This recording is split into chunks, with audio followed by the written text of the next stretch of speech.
had a couple mishaps.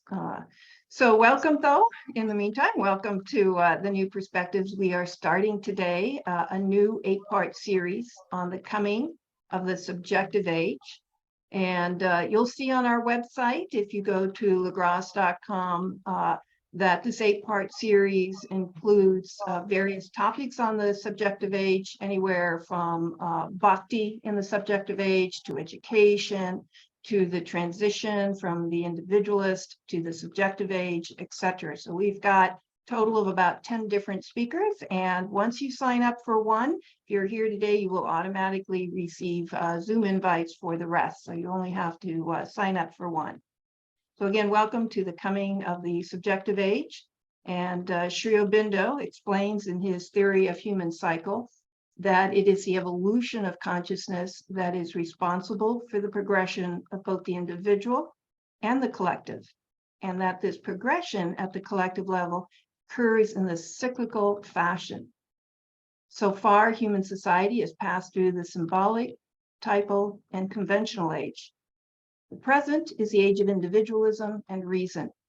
However, we are in an important period of transition from this age of individualism to the subjective age. And as a result, humanity has begun to understand that there is a need to seek intuitional knowledge and gain a deeper self-awareness.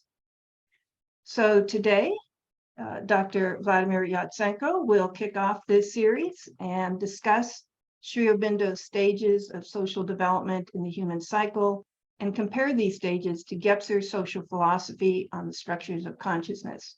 He will also relate the ancient Indian system of the 4 yugas to the cycles of social development. You all probably know Vladimir by now, but I'll do a brief background. He holds a master's degree in general and theoretical linguistics and in Sanskrit language and literature, as well as a PhD in Indian philosophy. He is a scholar and instructor of Sanskrit and an educator and research in Vedic and Vedantic studies. And Vladimir, of course, is here in Fountain Inn. He is the director of our Institute for Applied Research and Integral Studies. So today, if you have any comments or questions that you would like to make that Vladimir will get to towards the end of the session, if you can just raise your hand, and then we'll bring you over to ask your questions. So instead of using the Q&A box or the chat, just raise your hand, and towards the end, we'll bring you over to ask the question or make your comment. So without further ado, Vladimir, let me hand it over to you. Thank you, Radha. In case somebody doesn't want to show up and ask the question, you can leave it in the Q&A box or comments also. So that's fine also. So both can be used by us.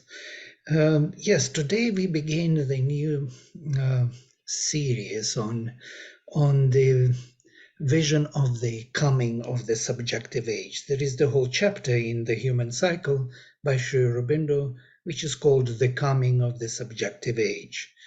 By the way, I must say that we created the whole audio book, which is very useful for those who want to study the human cycle. So the whole human cycle is recorded, and you can read and at the same time listen to the readings by Narad, which is well done. So you could learn this profound work of Sri Aurobindo on psychology of social development.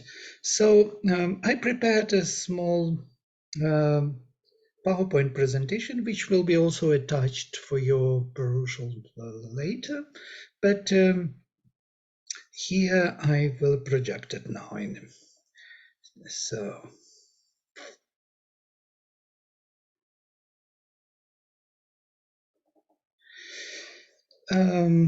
I will be making this introduction for the sake of creating a background for the further studies, because there will be much more said in the next presentation. So I will not cover the whole range, but I want to create a background and the major understanding of how and why Sri Aurobindo calls his work the human cycle, why it is developing in cycles, and what was fundamentally misunderstood by Indian philosophers and Western philosophers in general.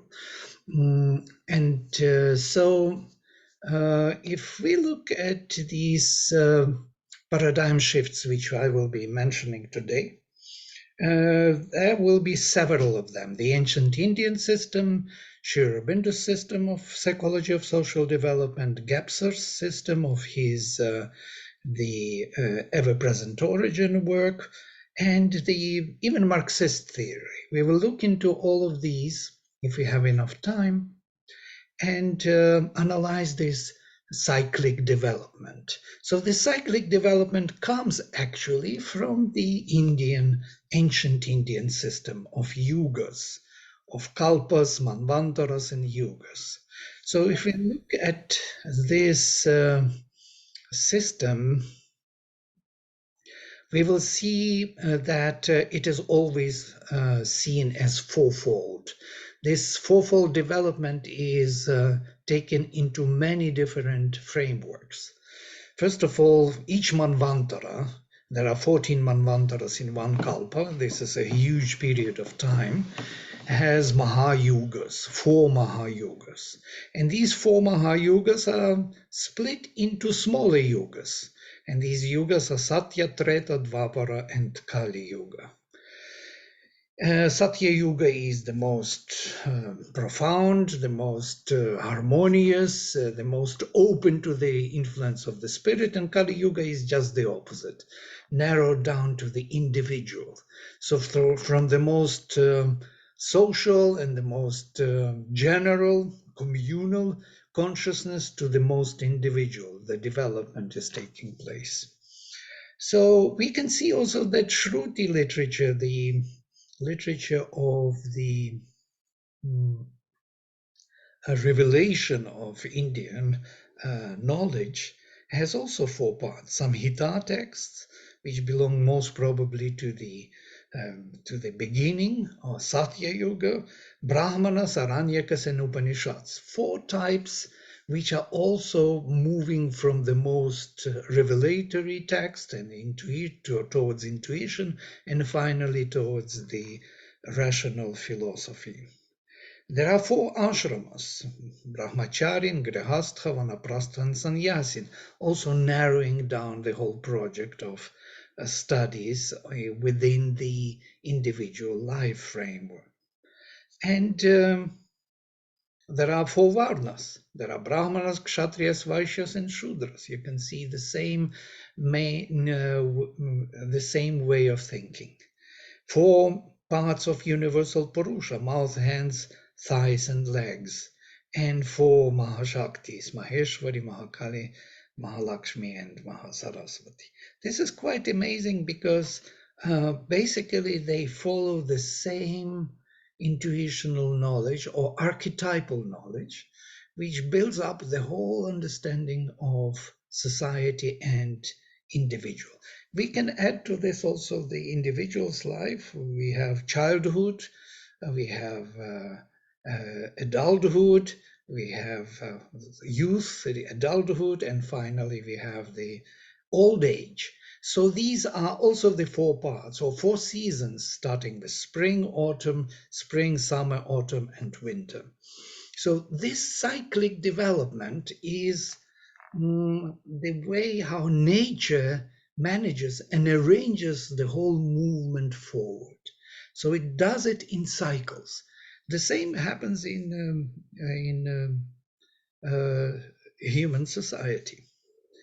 So in the Veda, this anthropomorphic character of society is beautifully projected or presented by the Purusha Sukta, and there are famous verses from Purusha Sukta where it is said that Purusha has 4 parts, and his mouth became Brahmanas, his hands and shoulders became Kshatriyas, Rajanyas, the kings, his thighs became the Vaishyas, the productive, the enjoyment, and his legs became Shudra, the service. So this universal Purusha is projected into the society, into the four major Varnas.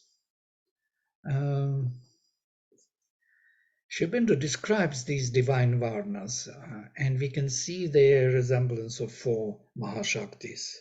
Thus we have first the symbolic idea of the four orders expressing, to employ an abstractly figurative language which the Vedic thinkers would not have used, nor perhaps understood, but which helps best our modern understanding.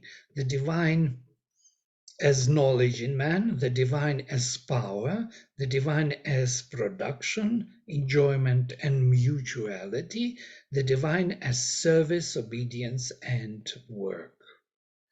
These divisions answer to four cosmic principles: the wisdom that conceives the order and principle of things, the power that sanctions, upholds, and enforces it, the harmony that creates the arrangement of its parts, and the work that carries out what the rest direct. So we have this kind of narrowing down from the vision towards implementation, towards exchange, and finally to do the rest, to embody it into the matter. So this kind of actually concludes the whole cycle of development. So that's why we start with Satya Yuga and end with Kali Yuga. Kali Yuga is the narrowing down the higher, bigger streams into the individual framework.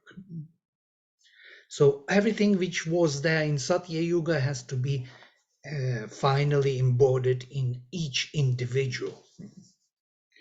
This is actually the answer to that, what we want to answer. What is this subjective age? Subjective age is this that reveals the truth of the yuga or of the manvantara at the end, as in each individual will embody the same qualities. Sri Aurobindo gives more elaborate description here. So the ancient Chaturvarnya must not be judged, he says. So the ancient idea, Indian idea, was that the man falls by his nature into four types. There are, first and highest, the man of learning and thought and knowledge.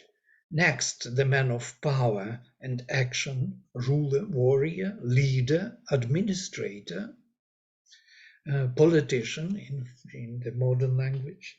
Third is in the scale is the economic man, producer, the wealth getter, the merchant, artisan, cultivator. These were twice born. These three were twice born who received the initiation, Brahmin, Kshatriya, and Vaishya. And the last came, the more undeveloped type, not yet fit for these steps of scale, unintellectual, without force, incapable of creation or intelligent production, the man fit only for unskilled labor and manual service, the Shudra, one who has to support all those activities of the higher Varnas. So here we see this kind of ordinary look, and we see that all these varnas are met in every society. A society cannot exist without teachers, without military or the royalties, without the traders, and without the servants. And all these major powers are embodying the four major Mahashaktis, yes, which are necessary for manifestation of the divine. Now, stages in the human cycle, Sri Aurobindo describes very beautifully. I just make a quotation here. The first, the symbolic stage of this evolution is predominantly religious, and spiritual. The other elements, psychological, ethical, economic, physical, are there, but subordinated to the spiritual and religious idea.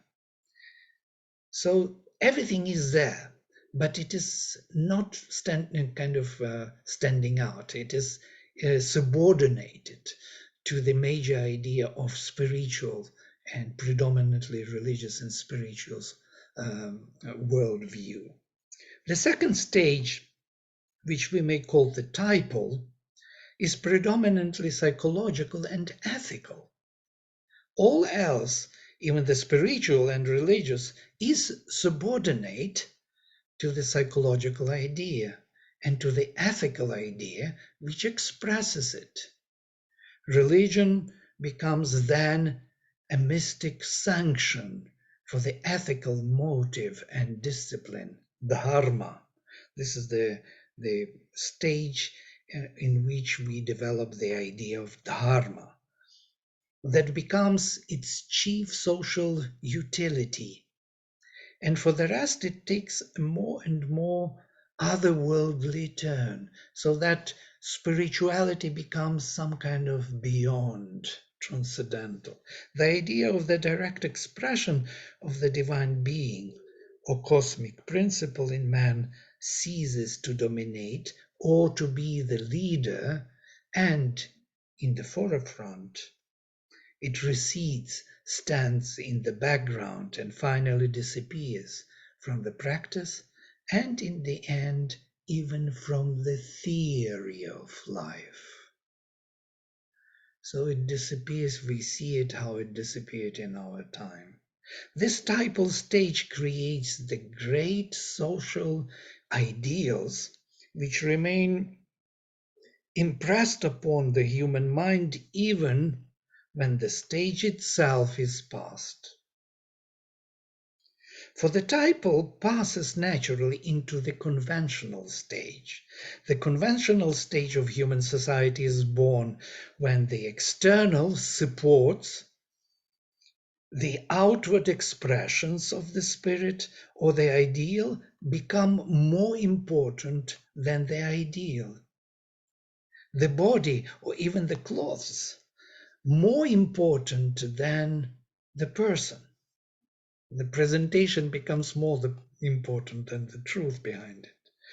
The tendency of the conventional age of society is to fix, to arrange firmly, to formalize, to erect a system of rigid grades and hierarchies, to stereotype religion, to bind education and training to a traditional and unchangeable form, to mechanize everything, to make it mechanical, to subject thought to infallible authorities, to cast a stamp of finality on what seems to it the finished life of man. So to create a model, a framework within which everything works, the law. Now transition from the individualistic to subjective age. So this all results in the individualistic age. And so individualistic age is narrowing down to, and it starts with the Renaissance in Europe, as we know it. It starts a little earlier with Greeks coming to the picture of the development with their Socrates, with mental structure. We will come to it in the Gibbsarian description. So individualistic age is then a radical attempt of mankind to discover the truth and law both of individual being and of the world to which the individual belongs. A revolutionary reconstruction of religion, philosophy, science, art, and society is the last inevitable outcome. It proceeds at first by the light of the individual mind and reason, but it must go from the individual to the universal. For the effort of the individual soon shows him that he cannot securely discover the truth and law of his own being without discovering some universal law and truth to which he can relate. He can relate it. In modern times, it has taken the form of a clear and potent physical science. But after a time, it must become apparent that the knowledge of the physical world is not the whole knowledge. It must appear that man is a mental as well as the physical and vital being, and even much more essentially mental than physical or vital. Man, mental being, it's quite interesting. Manushya, from manos, mind. Even though his psychology is strongly affected and limited by the physical being and environment, it is not at its roots determined by them. His economic state and social institutions are themselves governed by his psychological demand on the possibilities, circumstances, tendencies created by the relation between the mind and soul of humanity and its life and body. So it's amazing. So our psychological, so to say, demand is governing our own institution and creates our own societies. As Sri Aurobindo beautifully says in Savitri, and what the soul envisions is made the world. The world is made from what soul wants, from this intention. This has to be still discovered. Therefore, to find the truth of things and the law of his being, he must go deeper and fathom the subjective secret of himself and things, as well as their objective forms and surroundings. This he may attempt to do for a time by the power of the critical and analytic reason, but has already carried him so far, but not for very long. There will be a shift. This would not be sufficient anymore, the critical and analytic reason. So the coming of subjective age, I call this slide. It is citing from this chapter. The need of a deeper knowledge must then turn him to the discovery of new powers and means within himself. He finds that he can only know himself entirely by becoming actively self-conscious and not merely self-critical, as it is in the individualist age or the age of reason. By more and more living in his soul and acting out of it rather than floundering on surfaces. In this process, the rationalistic ideal begins to subject itself to the ideal of intuitional knowledge and a deeper self-awareness. All these tendencies, though in a crude, initial, and ill-developed form, are manifest now in the world and are growing from day to day with a significant rapidity. It's already happening. Meanwhile, the nascent subjectivism preparative of the new age has shown itself not so much in the relation of individuals or in the dominant ideas and tendencies of social development, which are still largely rationalistic and materialistic, and only vaguely touched by the deeper subjective tendencies, but in the new collective self-consciousness of man, in that organic mass of his life which he has most firmly developed in the past, the nation. This is the answer to this rising of the nations in the present stage of humanity.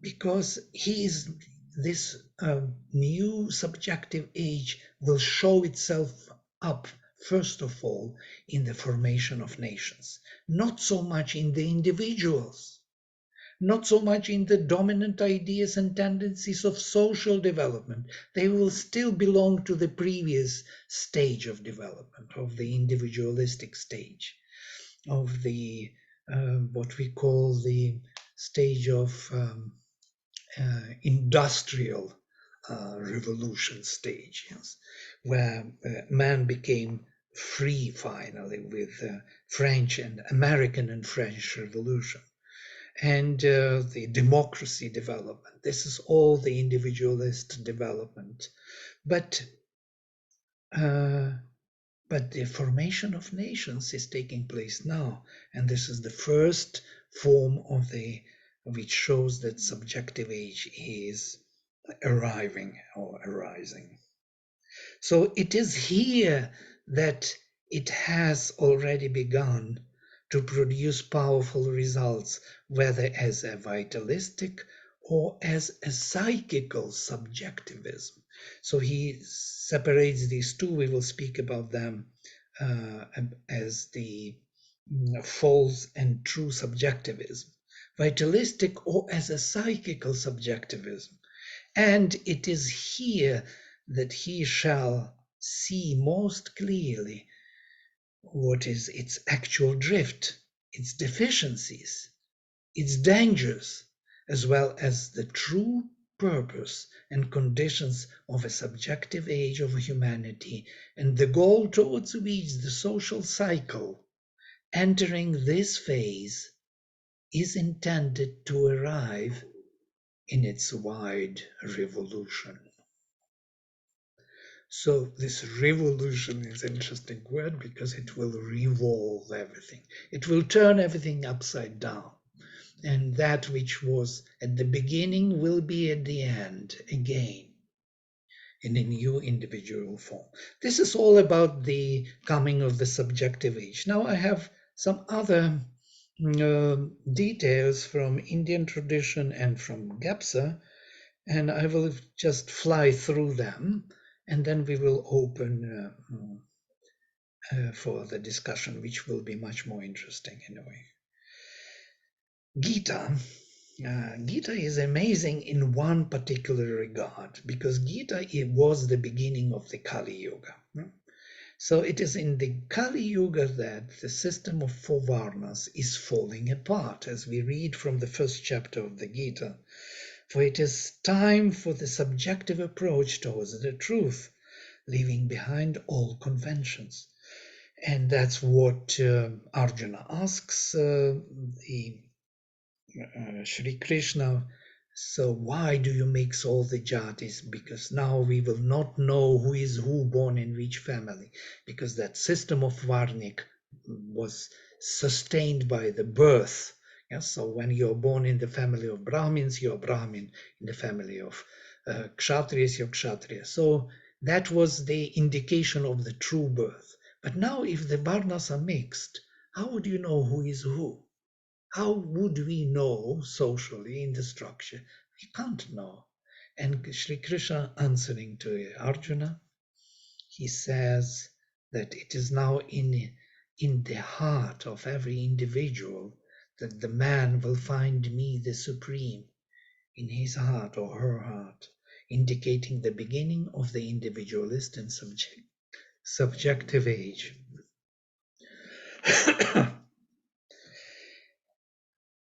Even if one is ill-behaved, but found love in his heart for me, says Krishna, he should be considered sadhu, for he made a right choice. Now even those of lower origin, such as women, that time they were considered to be of a lower origin, Vaishyas and Shudras, can reach the supreme by finding refuge in me in their hearts. What to say about Brahmins and royal rishis who are pure? So in the whole system, there is an opportunity to discover the truth in the heart of every individual. So this is a very good indication of the beginning of the movement towards individualistic and subjective age. We have very interesting kind of archetypal thinking within the Mandukya Upanishad. So Jagrata, Swapna, Prajna and Turiya, which I will relate to the Gebserian studies. So there was a very famous Jean Gebser who was the social philosopher and psychologist, and who studied the human society, and also he was very fond of art. He was the friend of Picasso. He was thinking about the four-dimensional art in the future. By the way, it's a very good topic for our art studies. So he wrote his major work, which is called The Ever-Present Origin, at the end of 30s, and then later in his life he discovered that Sri Aurobindo. And when he discovered Sri Aurobindo, he wrote in his letter that all his ideas in his major work were influenced by Sri Aurobindo's force. And this is quite interesting, so because it's very rare that someone would say such a thing. And then later in 1956, he also visited the ashram. He stayed in the ashram for 1.5 or 2 years, and he saw the mother, and he said that the mother represents what he calls the integral structure of consciousness. So now about his system. It's very similar archetypically to what we discussed already about yugas and Sri Aurobindo's ages. So he looks at it in this way. So the beginning was the archaic structure of consciousness, the primal man, the Purusha of the Rig Veda, yes? The Adam Kadmon of the Kabbalah, or Osiris of the Egyptian Gnosticism. And in this archaic, the outer and inner are one and the same. There is no distinction between the inner and outer consciousness. So to say them, consciousness and power are one and the same. It's some kind of the beginning of creation, as it were. So where Adam and Eve are living in the paradise, let us say. So when they live in paradise, they don't make distinction between themselves. They don't see the difference between Adam and Eve. They are both the same. They are not ashamed of their differences. But when they tried the apple of life, and Eve kind of seduced Adam to try that apple, so they started to distinguish and see the difference. And so they were banished from the paradise to the earth, where in blood and sweat they had to earn their bread. And this was the curse. And that is the next stage of the magic structure, let us say. Here the primal man becomes the maker, vital impulse, the instinct, thus unfold and develop a consciousness in dealing with nature. Witchcraft, sorcery, totem, taboo are the natural means of freeing himself from nature. So it's approximately 10,000 BC according to Gebser. So when these Adam and Eve were kind of speaking symbolically banished from paradise, they met another nature, another kind of environment in which they lived, and with which they identified themselves totally, because they are used to this identification, and it's kind of one-dimensional reality, as Gebser would say. So there is no yet difference within the inner and outer. It is still unclear. It is there already, but it is unclear. That's why the witchcraft and sorcery and curses, because the person who lives in this structure of consciousness believes that the nature is the extension of his own body, that he is the body of nature. That difference is not yet made, that he is an individual. He is not yet an individual. So in the mythical structure, by the way, he gives a very beautiful description of the Aboriginal tribes who are going hunting, and before they are going hunting, they are making the antelope in the morning on the sand near the sea, and the picture, they dance around, then they put the arrow into the neck of the drawn antelope. They take the arrow as if the ray of the sun and put into the neck, and then they go hunting. Once they hunt, they kill the antelope, they bring to this place, they kill in the same place in the neck with the arrow, they put on this picture, and they dance again around, and then they eat. For them, the ray, the antelope, the sun, the arrow, them are part of one system. That's why they do all this. It's important for them to kind of obey the oneness of nature. The magic structure is bringing into our consciousness this perception of oneness of nature. The mythical is a big change and shift. The mythical brings the awareness of the inner life of the soul, the psychic being, as it were, the inner being. Its history and its origin, the primal myth, where we are coming from. Suddenly we have a mythology, language, word. Word comes with mythical structure. And we start speaking that we came from elsewhere to this nature. We are not from here. We are from elsewhere, and we have to return back to our origin. So it creates two-dimensional structure, the duality. We are not from here. And you can see all the religions are following this. There are monks, monasteries, they prohibit life of the nature. They want us to return to Advaita Vedanta. We all have to come back to Mukti, the idea of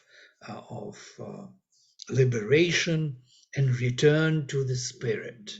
Yeah, the prodigal son returns. We have to come back to our origin, to our home. So our home is not here. We are here by mistake or by some kind of chance. Yeah? So we have to return. This is the mythical structure. Then there is a new structure appears, which is called mental structure, according to Gebser. It individualizes man and his previously valid world, emphasizing his singularity and making his ego possible, as it were. It introduces a perspectival perception of the world. It's approximately, you see, 13, 14, 16th century AD. By spatializing time perception, we see time as a movement of space. It represents life by conceptualizing it, distancing man from his own nature. What is happening here is quite interesting. Petrarca, for example, was first considered to be the first tourist in Europe because he was traveling only for the sake of viewing things, yes, not for any other sake. So when Petrarca went to the Alps, to the tops of the Alps, of the mountains, he overviewed the whole space around. He saw that space continues there far away and there far away in every direction. And he was so taken by it that he wrote a letter to God saying, God, I saw this beautiful nature, and in that moment I forgot about you. Forgive me, please, that I forgot about you by viewing nature. So this kind of nature being actualized, being brought back to the consciousness as objectively existing, is the beginning of this mental awareness or rational awareness of us as objective beings. Three-dimensional reality. There are more examples there. I have no time to dwell on them, but it gives you a sense of that. Before that, we perceived the world very differently, not objectively. It was a subjective perception. But now we view it objectively. We view ourselves objectively. How we look, we take care of our appearance too much. Before it wasn't so. It wasn't so important. Yeah? We view our body, our anatomy, our biology, we study our brain, we look at it objectively, we look at ourselves as objective beings. And this is the most significant contribution of mental structure. And it is very critical and destructive because it looks at everything as objective existence. So as Gebser says, it has to be very brief because it will destroy the world. And we see how this age of our rational age is destroying the world. Yeah, we are in the time of the great extinction of species. We destroy the whole world with our industries, with our economies, with our global warming. This is all the result of this mental structure. And finally, and why it is needed for one reason, as Gebser says, to redirect the mythical structure, which was always past-oriented, towards the origin where we came. We have to return towards the future. It reorients our inner self towards the future. And so integral structure becomes possible. That subjective age becomes possible. So here I will stop with these overviews, most probably, because I want to keep some time for us.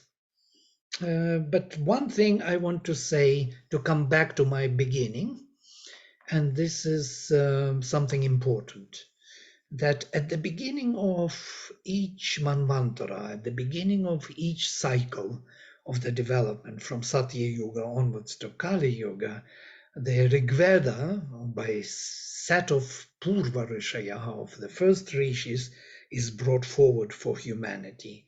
And it's amazing that when we study the Rigveda, we notice that the Rigveda does not fit into any of these structures. It has all of them, as it were. It has magic, it has mythical, it has mental, very highly sophisticated language and poetic language. It has all of the structures kind of harmonized. And I was thinking, how is that even possible? It should be some kind of symbolic age which doesn't have that integral structure. But it seems that integrality is brought from the previous cycle. So integrality, which we achieve at the end in the subjective age, becomes the beginning of a new Satya Yuga. And let us look at this last hymn, which is the message of the Rigveda to the humanity. And you will see all these elements, all the structures within one hymn, within few lines. And sounds like this: Sam gachatvam, sam vadadvam, sam vomanansi janatam, deva bhagam yatha purve sanjanana upasate.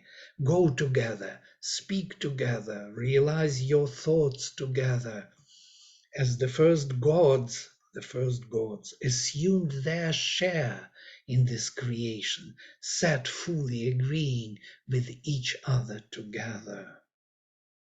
Samano mantrak samitih samani, samanam manah sahachittamesham, samanam mantram abhimantrayevah, samanena voha vishajuhomi. Uniting is their word. Uniting is their gathering. Uniting is their mind. Notice word mythical structure, gathering, the magic structure, mind, the mental structure, uniting of these gods who have one consciousness. It is this uniting word that I speak to you now. It is this uniting offering of yours that I offer. Samani va akuti samana hridayani vaha samana mastuvo mano yathava susahasati. May your will in the body be uniting. May your aspirations in the hearts be uniting. And may your minds be uniting as in your common well-being together. These are the last words of the Rig Veda. And you can see will, heart, and mind have to be united as in our common well-being together. So here I will stop and open to the questions if there are any. And just raise your hand if you have any comments or questions. There are just a couple comments in the Q&A, Vladimir, by a person anonymous. Fairly long. Don't know if you want to read them out in comment or if you'd like me to read them out, but it's more of comments than questions. Yeah, comments are good also. Yeah. Would you like to read them out for the audience? Yes, yes, all right. It may be interesting to note that quite a few developmental psychologists are exactly the same terms as Sri Aurobindo for the stages, from early childhood through the teen years. The very young child is described as living in a magic, symbolic consciousness. Our schooling tends to wrench the child from that into the concrete, conventional stage. Very true, very good observation. The child thinks in concrete, black and white concepts. Moving towards adolescence, there is a struggle between the pressure from society to fit into various conventional roles and the inner urge to become a true individual. So nicely said. In early decades, developmental psychology saw the rational, mature individual as the final stage. In the last several decades, many developmental psychologists have proposed further stages leading to a unitive, non-dualistic stage of universal oneness. And quick additional note from the same person, some developmental psychologists familiar with GAPSA suggest that infancy through the years of the toddler can be seen as reflections of the archaic magic mythical structures of consciousness. Yeah, I agree. By the way, archaic is actually is integral structure, yeah? And it is integral but without discernment of elements within it. But integral structure at the end is return to the archaic with the discernments of the elements. So that's why Gebser calls his work the ever-present origin, because that origin of oneness of the inner and outer is constantly present through all the structures. Yes, until it is totally revealed in the integral structure. Thank you for a very profound presentation. Question: how is the present subjective age a coming of Satya Yuga? How? Well, it's a transition. Yeah, we have to finish the previous stage, and that previous stage will be finished when that Satya Yuga of the beginning will shine through in every individual. That would be the case. Yeah. And that will prepare the ground for the next Satya Yuga, for the next involvement. Usually between Manvantaras, there is a Pralaya period. And in this Pralaya period, the group soul withdraws from the embodiment, according to Indian tradition, and goes into that psychic world of the group soul, where it looks at the whole cycle of development, makes a new plan, a new vision, a new Veda, as it were, and comes back with a new plan of working out those elements which could not be worked out in the previous Manvantara. And this is the Veda, the vision of humanity, which is given to the humanity. And from there, we start again a journey, narrowing down to each individual. And then again, we withdraw, and again, we reflect upon it, recapture it in a new manner, make a new plan as a group soul, and come down again back to a human mantra. But Mother says between these Vaivasvata Manvantara, in which we are now, and the next one, there will be no pralaya. There will be a transition, smooth transition. And most probably this is the subjective age, that smooth transition. Okay, I hope it answers to a certain extent the question. And she, Vladimir Jayashri, the third question down there, she just adds another question to hers. Is the Satya Yuga similar to the supramental world? Maybe not immediately supramental, but towards it, yes. There will be overmental creation first, yes, as Sri Aurobindo says.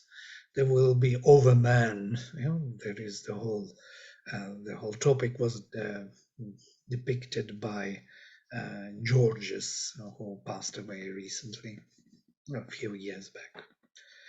He wrote many books on Sri Aurobindo, and so he has these kind of the whole book dedicated to this transition from the human beings towards the supramental beings. There will be the mind of light has to possess the human mind first. It will create that transition of a mental creation. So just to clarify, is the harmonizing of all structures part of the integral structure? Yes. And a new cycle begins after the first four. So harmonizing, it's even more so.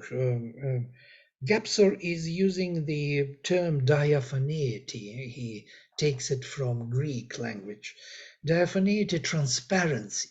So all the contributors, all the structures become efficient contributors and not deficient anymore.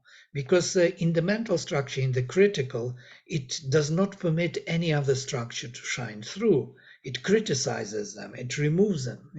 So the same as it happened in Europe with fight between the religion and science. Yes, the Inquisition and science was, banishing religion, and nobody believes in religion. Scientists, they have totally different mind, though they go to church secretly.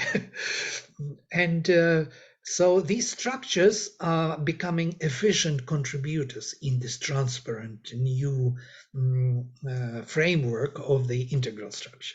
In the integral, they are all finding their proper place. Magic structure supports the oneness with nature. The mythical structure supports the true divine presence in nature. Notice how beautifully they are. And mental structure is like a sharp razor instrument which can distinguish all the elements and work upon them and put them in the right position to each other. So all these instruments are gathered finally in the integral structure and become efficient contributors. Very nicely explained from the human cycle. We have started this book with the ashram teachers Samal Kirhan and Nirod Baran during 1970. Still, same question arises in my heart. Are we moving towards subjective age? Apparently looking at the world going through conflicts, recollecting the sweet memories of ashram teachers. Excellent talk. So, yes, and Sri Aurobindo speaks about this, by the way, in the very chapter we quoted. Of course, we could not read the whole chapter. He says that, truly speaking, from the conventional age, when we come to the individualist age, there is a kind of a temptation many times, because individualistically we not yet developed totally, there is always a temptation to fall back into the convention, because convention was a safe ground which was not demanding from individual much, which was not pushing him to progress. It was giving him a right place. You belong here, you're secured. It was providing a security. And that security is lacking in the individualist and subjective age. And many weaker individuals want to fall back into the truth of old, yes, from before. And this happens, and we can see this in the world. Many of the systems try to come back to that feudal or that Tsar or whatever empires try to like Russian Empire nowadays tries to enlarge itself, come back to its own size, fighting against Ukraine, taking the lands. Why? Because it's more convenient to be in that conventional, that prehistoric age than to develop individually. When individuals are not developed, they have a tendency for the security of the conventional age. There's one more question. How do we equip ourselves so that we don't stop short on our journey to the subjective age? We are already moving all. We have to only discover a deeper self in us, not to be stuck with our desires and preferences and vital,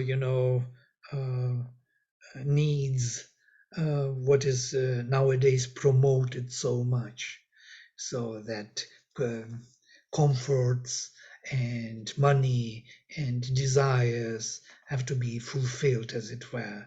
So it is not our aim, it is our means. But our aim is to discover a deeper truth within ourselves. And if we are not totally satisfied with only outer means, then we are looking for a deeper answer, for a deeper connection. Great talk explaining the terms in a great way. I loved how the word Manushya explained as mental being. Yes, Sri Aurobindo speaks about this. Man, mind, Manushya, Manas, and vital. A vital being is more animal in us, yeah? Sri Aurobindo calls a human beings half beast, half God. We inherited the animal nature, all this body, physical and vital, but we have also acquired a new quality of the mental being. Mental being gives us a free will. We can choose how to evolve and develop. And that is also very dangerous because we may choose wrong things. My question is, if you could please explain ongoing deeper, is that a mental stage? Yes, about the mind. Mind was acquired, according to the mother, was acquired recently by human beings. So to say, when we received this capacity of mental thinking, we also acquired a free will.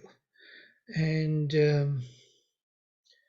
that free will we could use for our development, says the mother, but unfortunately we traded it for the power, intermediary power of money and wealth. And that power of money and wealth started to regulate our free will. So this is mother's explanation, which is profound, but I'm not going deep into it now at the end of our talk.